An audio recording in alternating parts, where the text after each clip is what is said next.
This is Radio Now 95.3 FM. Come for the news, stay for informed conversations.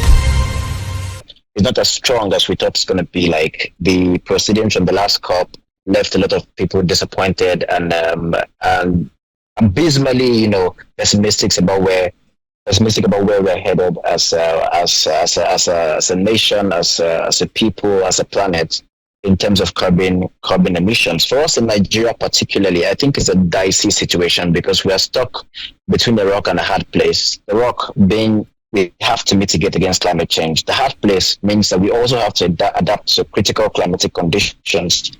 And in the middle is people suffering from just lack of basic amenities that they don't even give a hoot about what climate change is because they're looking for daily bread. So prediction shows that we are going up from here, and it's not a good thing. It's not a good outlook. So if I piggyback off COP29 and the sentiments, or at least the underwhelming agreements that came out of it, a number of people point to how, first off, holding it in Azerbaijan was an indication that this would happen. The lead from the Azerbaijani team for organizing COP29 had actually said, and we heard this in the opening statement, where they were essentially trying to say that, look, fossil fuels are still a gift from the creator.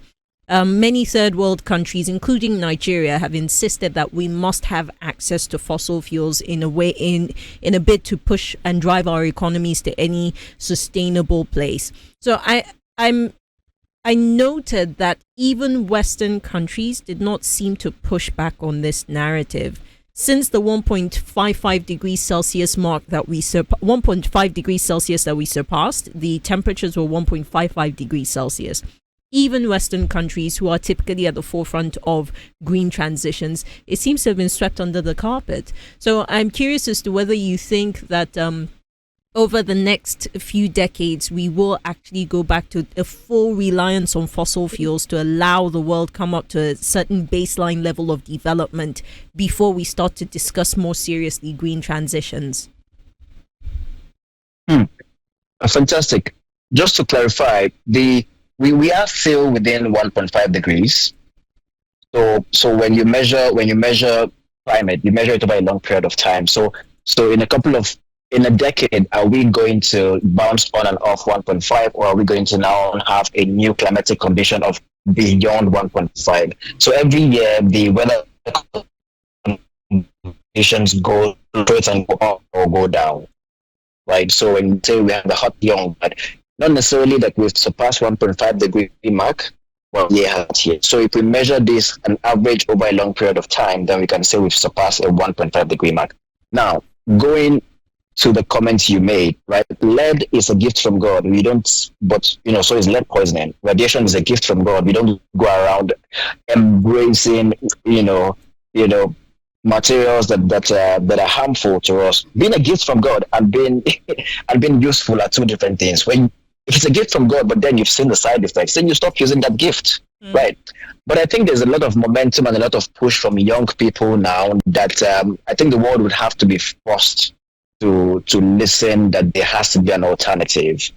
Secondly, what we're seeing now, whether we like it or not, nature would push itself towards stabilization, right? So we've seen erratic wildfires, we've seen drought, we've seen rainfalls. Whether we are ready or not, I think nature would push us. Now the problem is, if that happens, and when we get to that point where we are learning the hard lessons, we in this part of the globe where we are not yet in a point where our infrastructure would support rapid adaptation, we now have to bear the brunt of it.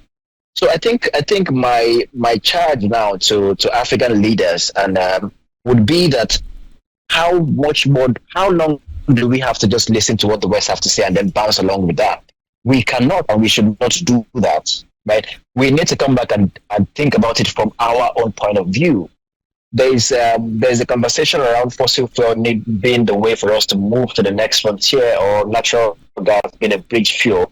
But energy transition is not the same as moving between one data plan to another, that you can change your mind. Oh, I'm using MTN today and tomorrow I can use Glo or Airtel. these are decades of transition. They are infrastructure that you develop over decades that cost trillions of dollars over decades. So when we use fossil fuel and we are still developing under fossil fuels, we are committing a lot of resources into developing the infrastructure needed to depend on fossil fuels. Now, when we need to move to sustainable energy sources like solar and wind and what have you, we need to build new infrastructure, new grids to support that. Right. So the retrofitting is both in our own houses and outside. So how do you move completely after you've just spent trillions of dollars in investments and just move overnight to so the conversation needs to start here. I think it's stupid. I think it's rubbish to think that fossil fuels are a gift from God and we need to depend on them for our civilization. It is rubbish, it's capitalist, and it should not be conversations for the future of our sustainability as humans. So I don't know if it looks like I'm sitting on that side of the fence which you've just described, but a lot of the time when the argument about fossil fuels has come up, one thing that keeps being repeated is that the rest of the world industrialized through the use of fossil fuels, and that countries like Nigeria would be hard pressed to actually industrialize if we don't use the same methods that were used everywhere else. I do know that climate change is a factor. We are seeing the ripple effects of climate change. But what about nationhood and developing our country? How do we do that without the speed and the power that fossil fuels seem to have been providing for everyone else? It's like saying, oh, back in the day, people got from Ikeja to Yaba with on horsebacks. Now there's a car, and you still want me? You're asking why shouldn't I use horsebacks?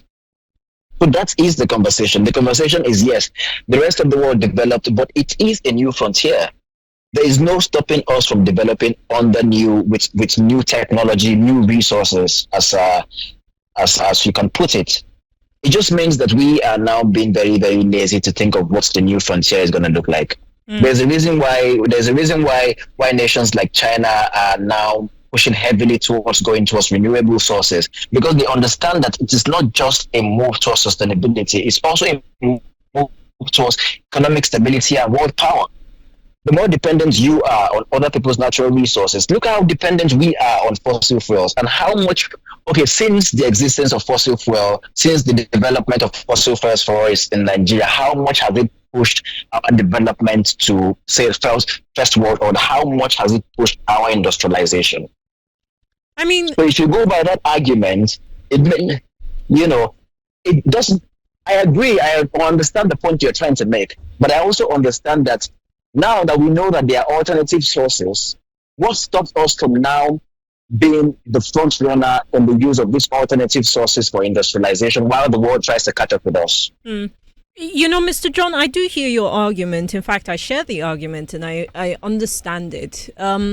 But I guess what stops us would be the same thing that stopped us from using fossil fuels to become a first world country, because much of it's around visionary leadership, it's around backing research and development in the country, something that we've not necessarily seen. And as much as Nigeria has been commended for taking a lead on the continent when it comes to we have an energy transition plan, we have a target for net zero emissions, we have been driving renewable energy through the Rural Electrification Agency. So these things we've been doing. But let me ask you this, right? The technological age today is heavily driven and inspired by artificial intelligence, but specifically generative artificial intelligence, right?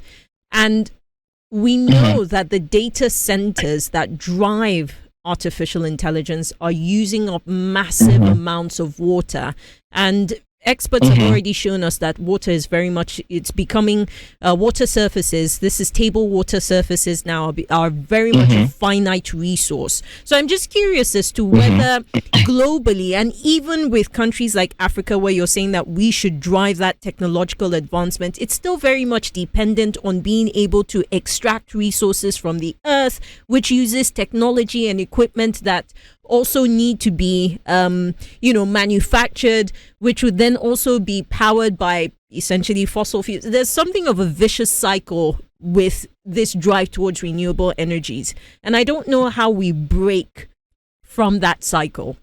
One way to look at this is every technology is progressing. right? And the amount of energy we use in the early stages of any technological advancement is high. That's granted. But the same advancement is happening with the use of with the development of batteries and how much capacity they can store, and how much energy a battery can store. We would get to that point where batteries can store sufficient power, energy to power this technological infrastructure. But then again, I don't want us to deviate and look at Nigeria to, as Silicon Valley, for example. They are way ahead of us in technological advancement. Let me give an example of something very basic, right? In the last 2-3 decades, the Nigerian government have strived to provide financial inclusion for the poor and vulnerable and those in rural areas, and then we've had all of these massive plans and push and billions of naira being spent and all of that, and it took fintechs to just be able to do them. It almost seemed effortless that there's a money point or OPay in the most remote parts of Nigeria. What took the government decades to do? So that's what I'm talking about. That's what I mean when I mean technological advancements, right? It's the most basic thing. While data and intelligence is very important, and you cannot deny their importance, but still, that very basic ones like power optimization in your house and the use of solar lighting and energy efficient bulbs, those very, very little ones that can help us conserve energy, help us provide more power to the 600 million people that don't have electricity in Africa, that still depends on wood and what have you, which actually contributes to the most of our greenhouse gas emission, by the way. Right, so those are the technological advancements I am referring to. Before we go to the grandiose artificial intelligence and all of that, the most basic ones that the majority of Nigerians still need and that can consume less energy and are more energy efficient, we don't have them yet. And we are not making so much strides to have them in our houses and in our homes. I don't think those things depend so much on fossil fuels, in my own opinion. And I think it's a good way to go from there, and then we can climb up from there. Mr. John, thank you so much for your time on this conversation. Aaron John is our guest and the founder of the Center for Climate Action, Innovation and Engagement. He joined us on News Extra to talk about the challenges and possibilities for Nigeria when it comes to advancing by jettisoning fossil fuels and adhering to other options, especially as the world continues to see the fallout of climate change. This is Radio Now 95.3 FM. Come for the news, stay for informed conversations.